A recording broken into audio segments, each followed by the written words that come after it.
ايه الهو اللي انا فيه ده؟ هو مفيش حد في الطريق ليه؟ يا نهار ابيض. طب اعمل ايه دلوقتي؟ اعمل ايه بقى دلوقتي؟ يا ربي يا ربي، يعني يا رب اليوم اللي اسلق فيه المكنه بتاع ابويا عشان اطلع اشتغل بيها ما لاقيش حد كده خالص.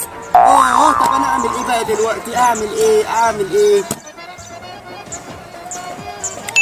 انا جات لي فكره، اما اتنطط في المكنه واطوقها يمكن ربنا يسهلها وحد يجي معانا يا رب.